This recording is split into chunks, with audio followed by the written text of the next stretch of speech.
Hello, my name is Christy Forshaw, and I am going to be exploring narratives of peace in South American 20th century literature through the context of the Visualizing Peace Library and primarily the articles that I have added. I personally am a multidisciplinary student of both English and Spanish, so that is the lens via which I am interested in this topic because I have a vested interest in both the Spanish language and literature as a form. I'm going to be referring primarily to the text that I have added to the Visualizing Peace library. So that includes two critical articles, which are Novel Truths, Literature and Truth Commissions, and History, Myth and Archetype in Borges's View of Argentina. I'm also going to be looking at Gabriel Garcia Marquez's Nobel Lecture of 1982, which was originally in Spanish and has been published in an English translation, and also three short stories by the Argentinian author Jorge Luis Borges that I included in the library that are available on the New York website. Before going into my specific case studies of Borges and Marquez, I started by looking at the mechanisms by which peace literature is examined, and this actually led me first to the Anthony Adolph article, which I found myself already added to the Visualizing Peace library, and this became a key springboard for my own research. It's a very good introductory article that begins to look at peace literature as its own genre. It is quite technically dense and does contain a lot of information on the theory of genre, so it can be difficult to sort of get your head around. But once you do, it becomes a really interesting way to think about peace literature, because I myself, until I read that article, hadn't really thought about peace literature as its own genre, and this then became a really interesting way for me to analyse literature that I read in my own research. So picking apart the quite dense article, it talks about peace literature as an active genre that thinks about what it can do rather than what it is, which isn't the way genre always works. And I found this to be a very productive definition to work off of when I was thinking about my own authors, because the literature I've found myself exploring tends to be the literature of violence as opposed to peace. And so it can only really be seen as peaceful when it's contextualized and you think about what the purpose of that violence is. For example, as a kind of reconciliation force of some kind, or a kind of catharsis, which I'll talk about later on. And so it became useful for me to think about literature as a doing force. Adolph suggests that it is a literature that can create unity and diversity, and that it spans and intersects many other genres. He uses the example of Homer's epics. For example, these are already in the epic genre, and so you can't think about the peace genre as this all-encompassing one, that a text is either in the peace literature genre or it's not. Otherwise, you probably wouldn't have a very large literary canon, because something like Homer's epics you're always going to think of as epic poetry before you think of them as a text of peace literature. And so this doesn't necessarily mean that it's a sort of sideline genre, but I tended to start to think about it as more of a complementary one. And then this really broadened the scope of texts that I could look at. Adolph then begins to think about how defining this genre makes it practical, and then it can be fitted into conflict resolution, for example. And the sort of purpose of what you can do with peace literature is again something that I began looking at. Another key thing that I took away from this article that hadn't occurred to me before I read it was that there are many different ways you can define peace, and Adolph looks at three ways of defining peace as individual peace, social peace, and collective peace. So these different levels to it. And again, looking at those three different levels in literature becomes very interesting, because one of them might lead to the other, but they all might have different aims and might express themselves in different ways. I think it's particularly relevant in South American literature, where individuals are often used as a trope to represent the whole. And so individual peace can then be equated with social peace. And when examining these texts, it was useful to be able to have this like terminology in my vocabulary, in my arsenal, being able to reference individual piece and have a critical article that I could talk about to say what I mean by this, rather than just saying that one thing is an allegory for something else, to lend credence to your analysis, I found really helpful. The The article also uses Aristotelian philosophy to think about the effect of the genre and how peace literature can be characterized, if we think about it in an Aristotelian way, by catharsis and can become a literature of self-discovery. And this effect of catharsis was one that I found was something critics, when they were looking at literature themselves, the kind of literature that I was looking at, were sort of circling around. And so it was interesting to find a critical article that referred to the prevalence of catharsis in peace literature, because again, that was more terminology I could build into my analysis.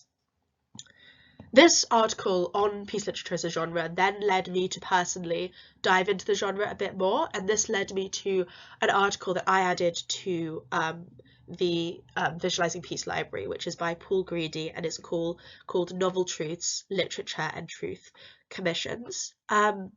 This article compares South African literature to the Truth and Reconciliation Commission in South Africa, which obviously takes me far away from South America and my field of research. And so I would like to clarify that by adding this to the Visualizing Peace Library, I'm not trying in any way to equate the political events in these two parts of the world at all, but was more looking at the way Greedy draws comparisons between literature and how that literature can lead to peace, and then myself drawing comparisons with that and my own analysis. So I was looking at his methodology first and foremost. This article was particularly interesting to me because it merged theory and examples, which, whilst Anthony Adolph's article's really good on defining the genre, it doesn't really do this as well. I hadn't read any of the books referenced in this article because South Africa is not my field of study, but again was intrigued by the process by which the author examined them.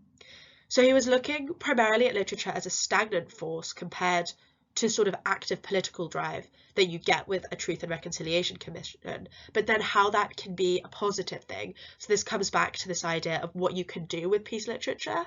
The author himself said that he went through a period of discovery where he acknowledged that he first dismissed literature as having too much freedom and being potentially too self-indulgent to be constructive in any way within a sort of reconciliation context, but then realized that this was ignorant.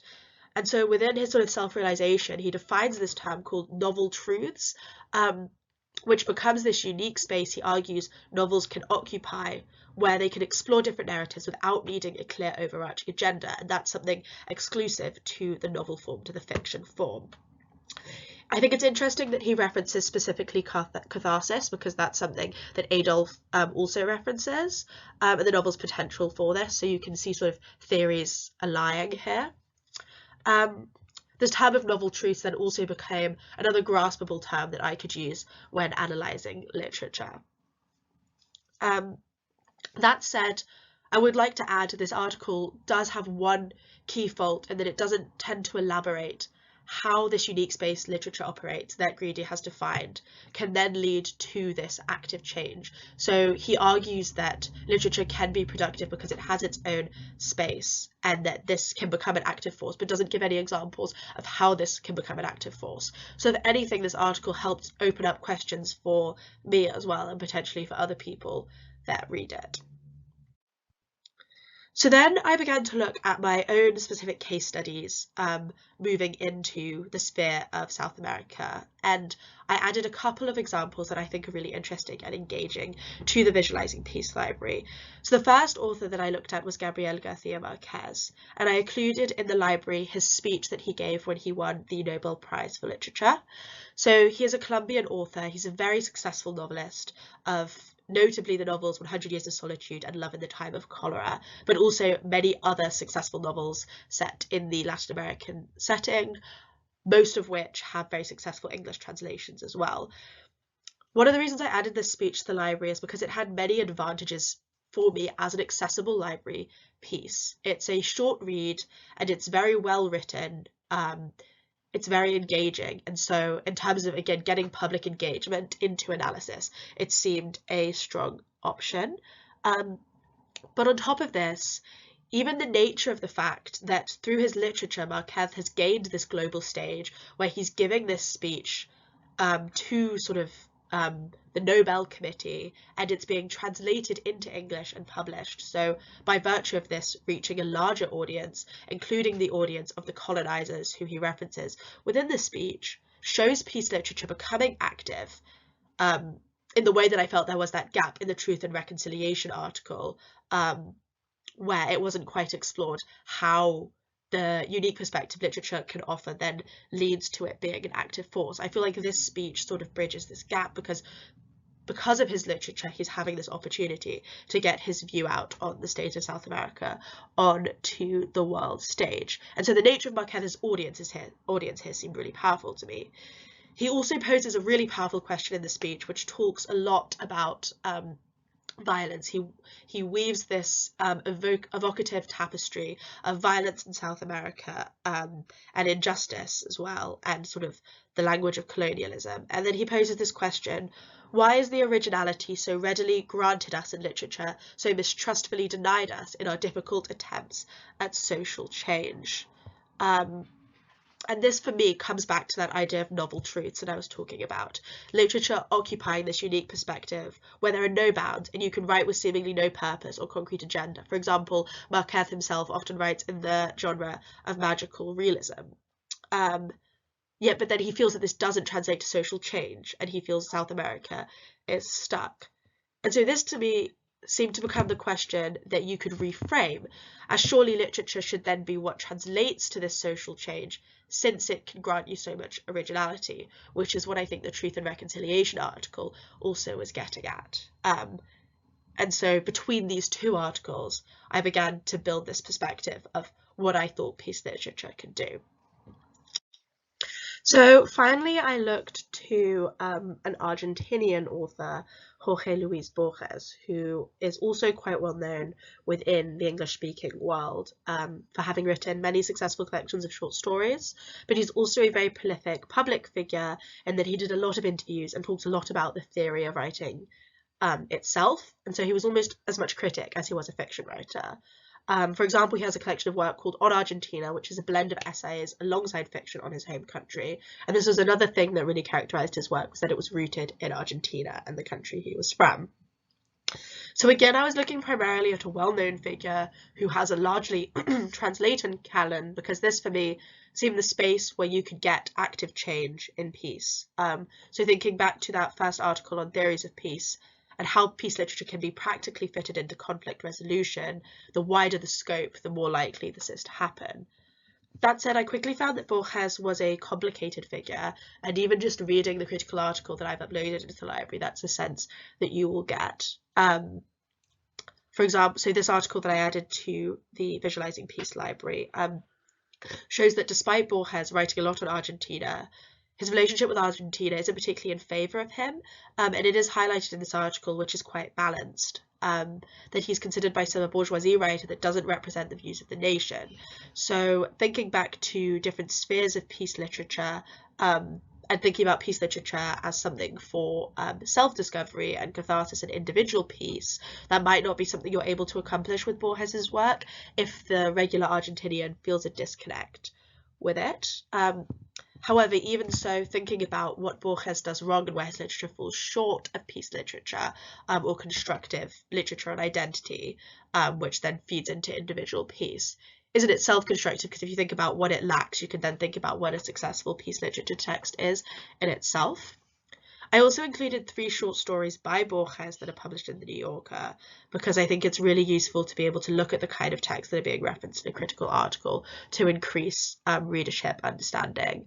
And again, these are published in English in the New Yorker. They're available on your phone. The short story in general is a very accessible format. And so in this way, thinking about audience and peace literature being an active form, this is sort of literature in its most accessible that's coming out of South America, making it particularly interesting.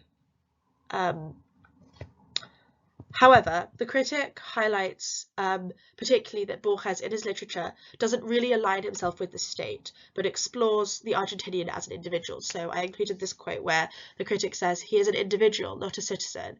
His popular hero is the man who fights his multitudes alone."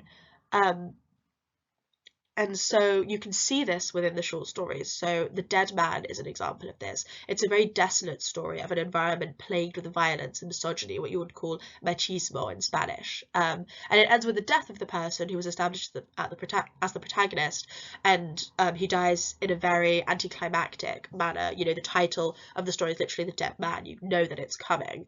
No alliances are formed in this story. There's no sort of tale of love or redemption. And so it's a story that seems to have very little humanity to it. So if you think about peace literature again as catharsis or identifying with a text, finding truth in a text, you would struggle to find a positive, peaceful truth within this. And so you can see potentially what the critic means when he sees Borges as an individual and not a citizen. That said, the critic also mentioned specifically the first short story of Thadeo Isidoro Cruz, which is the sort of more positive twist that you get of this quote that I've included, because this is a tale of allyship where a soldier chooses to stand with an outlaw who is represented as the figure of Martín Fierro. I've included the text El Gaucho Martín Fierro on the slide, who is this larger-than-life gaucho figure in South American literature.